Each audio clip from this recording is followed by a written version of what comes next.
Hello everyone. तो आज हम देखेंगे जो आपके यूपी बोर्ड और आपके सीबीएसई बोर्ड के जो हिंदी का पाठ्यक्रम है उसे देखेंगे। लेकिन यूपी बोर्ड के एग्ज़ाम तो लगभग हो ही गए हैं, अब सीबीएसई की हम बात करते हैं। तो अभी कक्षा 10 के हिंदी का पेपर होना बाकी है, तो हम आज उसी के बारे में कुछ यहाँ पर बात करेंगे। तो सबसे पहले आप देख सकते हैं कि हिंदी जो पाठ्यक्रम है आपका वो कोड दिया हुआ है और 002। ये कोड ध्यान से देख लीजिए, ये आपके हिंदी के कोड के बारे में है। जो आपको प्रश्न पत्र मिलेगा आपको एग्ज़ाम के टाइम पर, उस पर भी ये कोड लिखा होगा। आगे हम इसके बारे में बात करते हैं, आपको एक आइडिया हो जाएगा कि किस तरीके से प्रश्न आएंगे। ये एक ब्लूप्रिंट है, ठीक है, उसी पर आधारित ये पूरा वीडियो है। तो हम बात करते हैं यहाँ पर सबसे पहले कक्षा 10वीं हिंदी अपरीक्षा हेतु पाठ्यक्रम निर्देशन विनिर्देशन। तो आप इसको एक निर्देशन की तरह मत समझिए, आप इसे पाठ्यक्रम निर्देशन मत समझिए, आप इसे क्या समझिए, अपना प्रश्न पत्र। ठीक है, अपना प्रश्न पत्र समझिए इसे पूरी तरीके से, और देखिए कि आपको इस जो सिलेबस में कितनी सारी चीज़ें कवर हो गई हैं और कितनी अभी बाकी हैं जो आपको पढ़नी है। अगर आपको 100 आउट ऑफ 100 चाहिए, क्योंकि भाई आपने देखा है कि ये पॉसिबल है, कई सारे बच्चों को 100 आउट ऑफ 100 मिले हैं, तो आपको क्यों नहीं। इसके लिए आपकी स्ट्रैटेजी अच्छी होनी चाहिए। तो अभी तक तो जो पढ़ना था सो पढ़ लिया आपने, पर अब आपको ज़रूरत है एक अच्छे स्ट्रैटेजी की। एक अच्छी स्ट्रैटेजी आपकी होगी तो आप इसे भी पॉसिबल कर पाएंगे। तो इन 1-2 दिन में जो आप रिवाइज़ कर पाएंगे चीज़ों को, वो इसी के आधार पर करिएगा। तो सबसे पहले हम बात करते हैं यहाँ पर कि क्या आएगा उस प्रश्न पत्र में। तो ध्यान से देखिएगा, यहाँ 5-5 मार्क्स ना अलग अलग दिए हुए हैं। क्या लिखा है, अपठित गद्यांश लगभग 200 शब्दों का। तो इससे आपको कोई मतलब नहीं कि अपठित गद्यांश कितने शब्दों का है, नहीं है। आपका फोकस होना चाहिए कि आप इसको कितने अच्छे से पढ़कर इसके उत्तरों को कर पा रहे हैं। विकल्प के बिना जो आपको दिया हुआ होगा ये गद्यांश, वो विकल्प के बिना होगा, यानी ऑप्शनल नहीं होगा। आपको ढूंढ कर आंसर लिखना होगा। टोटल 10 मार्क्स का है, ठीक है। और साथ में एक अपठित काव्यांश है जिसमें विकल्प सहित लिखा है, यानी आपको इसमें ऑप्शन मिलेंगे। तो आपको अपठित काव्यांश में ये चीज़ ध्यान रखनी है और गद्यांश में भी इस चीज़ को ध्यान रखना है। आगे बात करते हैं, 10 नंबर आपको यहाँ से मिलेंगे। फिर बात करते हैं दूसरे टॉपिक की। व्याकरण के लिए निर्धारित विषयों का विषय वस्तु का बोध, भाषिक बिंदु, संरचना आदि पर बहुविकल्पीय प्रश्न। और ये कितने नंबरों का है, 16 नंबर का। ठीक है, क्या क्या आ सकता है देखिए, इस पर मैं एक एक वीडियो और बना दूंगी हर एक टॉपिक पर। तो अभी फ़िलहाल के लिए हम बात कर लेते हैं। पहला जो है हमारा, वो रचना के आधार पर वाक्य भेद। ये आप देख पा रहे हैं, जिसमें 3 तरह के वाक्य भेद आते हैं, मिश्र, सरल और संयुक्त। ठीक है, एक काम और करिएगा, क्योंकि ज़्यादातर बोर्ड ने हमेशा क्या किया है, मिश्र पर ज़्यादा ही प्रश्न पूछे हैं। 4-4 नंबर के हैं, और मिश्र के 2 पार्ट और होते हैं, आश्रित उपवाक्य और प्रधान उपवाक्य। तो उपवाक्य को भी ज़रूर पढ़ लीजिएगा। अगर आपको नहीं समझ में आता है तो मैं इस पर भी एक वीडियो लेकर आऊँगी, लेकिन तब तक के लिए आप इस ब्लूप्रिंट को अच्छे से देख लीजिए। नेक्स्ट है वाच्य। वाच्य भी आपके 3 तरह के हमने आपको पहले पढ़ाया भी है। और ये देखिए 5 से 4 प्रश्न इस पर आ सकते हैं। 4 नंबर का है तो आप 4 ही मान के चलिए। पद परिचय, इसमें भी आपको 4 प्रश्न मिलेंगे।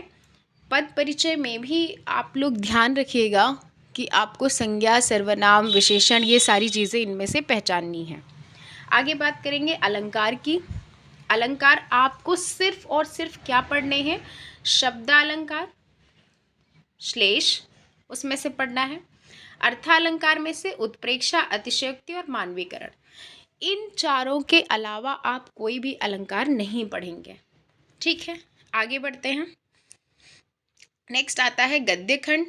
गद्य खंड से आपको 7 ऊपर नंबर देखने को मिल रहे हैं, यानी लगभग आपको 7 ही नंबर का गद्य खंड आएगा, जिसमें आपसे क्या पूछा जाएगा कि अभिव्यक्ति आदि पर 1 अंक 5 बहुविकल्पीय प्रश्न पूछे जाएंगे। 1 अंकीय 5 बहुविकल्पीय प्रश्न, यानी टोटल नंबर आपके 5 हो गए। तो इनको अच्छे से कर लीजिएगा। आगे दूसरा है 2, फिर आपको 2 प्रश्न पूछे जाएंगे जो आपकी क्षमताओं और अभिव्यक्ति का आकलन करते हुए, ठीक है। उसके बाद बात करेंगे काव्यखंड की। काव्यखंड में क्षितिज से निर्धारित कविताओं में याद रखिएगा 7 नंबर वहाँ से और 7 नंबर यहाँ से, टोटल मिलाकर 14 हो गए, जिसमें से आपके 5 नंबर और 2 नंबर, इन दोनों को मिलाकर ये 7 आएंगे। मैं वीडियो आपके व्याकरण पर ज़रूर बनाऊंगी, ठीक है। आपके एग्ज़ाम से पहले वो वीडियो 1-2 बार आप देख कर ही जाइएगा पेपर देने। नेक्स्ट है आपका क्षितिज से निर्धारित कविताओं। अच्छा, ये तो हो गया। अब खंड बा, देखिए बहुत स्कोरिंग है, इसमें आप अपने नंबर अच्छे से ला सकते हैं। अगर आपने विकल्पीय बहुविकल्पी में थोड़ा बहुत आपको लगता है कि आपने गड़बड़ किया है या फिर नहीं हो पा रहा है या जो भी प्रॉब्लम हो गई हो, लेकिन आप इसको बहुत अच्छे से करिएगा, ये नंबर आपके फिक्स होते हैं अगर आपने आंसर अच्छे से दे दिया। क्षितिज से निर्धारित पाठों में विषय वस्तु का ज्ञान, आपको कंटेंट का ज्ञान होना चाहिए, आप अच्छा लिख पाएँ, अभिव्यक्ति अच्छी कर पाएँ, ठीक है। और 25 से 30 शब्दों में ये क्या है 6, 2 प्रश्न होंगे 3-3 नंबर के, नहीं सॉरी, शब्द सीमा में 4 में से 3 करने होंगे जो कि 2-2 नंबर के होंगे, और ये 6 नंबर आपको मिल जाएंगे बड़ी आसानी से, क्योंकि आपने ऑलरेडी इन पाठों को पढ़ रखा है। नेक्स्ट हम बात करते हैं काव्यखंड की। काव्यखंड से भी आपको प्रश्न पूछे जाएंगे और उनकी शब्द सीमा भी सेम वैसी ही होगी, तो आपको गद्य खंड, काव्यखंड बहुत अच्छे से पढ़ के जाना है। नेक्स्ट आते हैं कृतिका के निर्धारित पाठों पर आधारित 2 प्रश्न पूछे जाएंगे जो कृतिका पर आधारित होंगे। एक बुक आपकी लगी होगी पतली सी, जिसमें से 3 ही पाठ हैं, मुश्किल से आपको पढ़ने हैं।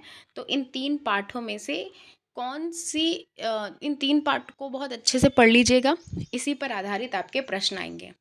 अब आता है सबसे विशेष बिंदु, आपका लेखन, ठीक है। कुछ बातें इसमें ध्यान रखिएगा, जो शब्द सीमा दी है उतना ही लिखा हुआ होना चाहिए। भाई 1-2 वर्ड कम ज़्यादा हो सकते हैं, बट आप बहुत ज़्यादा आगे पीछे कर देंगे तो वो आपके लिए नकारात्मक अंकन करेगा, नेगेटिव पॉइंट ऑफ व्यू की तरफ ले जाएगा, जो आपके एग्जामिनर होंगे उनका ध्यान। अभिव्यक्ति की क्षमता पर केंद्रित औपचारिक अथवा अनौपचारिक विषयों में से किसी एक विषय पर लगभग 100 शब्दों में पत्र लेखन हमने बताया है। पत्र आराम से आप लिख सकते हैं और ये 5 नंबर का है। अनुच्छेद लिखेंगे 6 नंबर का है। कंटेंट आपका स्ट्रांग होना चाहिए, ठीक है, इस बात का ध्यान रहे। नेक्स्ट आता है उपलब्ध यहाँ पर शायद रिक्ति लिखा हुआ के लिए 80 शब्दों में स्ववृत लेखन अथवा स्ववृत समझ रहे हैं, बायोडाटा इसका एक फॉर्मेट होता है जो हमने बता दिया है। स्ववृत लेखन वो बायोडाटा है।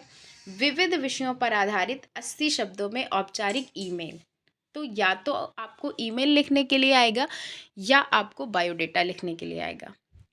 तो ईमेल की प्रैक्टिस भी अच्छे से कर लीजिएगा, क्योंकि ईमेल में हमने बताया कि आप एक मार्जिन सेट करेंगे, फिर ये ऐसे कुछ कॉलम्स बनाएंगे, ठीक है। इन 3 कॉलम के बाद यहाँ से आपका कंटेंट होगा, ठीक है। पहला क्या रहेगा आपका, आपकी ईमेल आईडी है, सीसी है कार्बन कॉपी, बीसीसी है ब्लाइंड कार्बन कॉपी। तो यहाँ पर थोड़े बहुत एड्रेस आपको डालने होंगे, XYZ करके भी आप डाल सकते हैं। अगर आपके पास समय ना हो तब आप ईमेल लिख सकते हैं, लेकिन अगर वक्त आपके पास अच्छा है तो आप बायोडाटा लिखिएगा, ये थोड़ा स्कोरिंग होगा आपके लिए। तो आज की वीडियो में इतना ही। Thank you so much.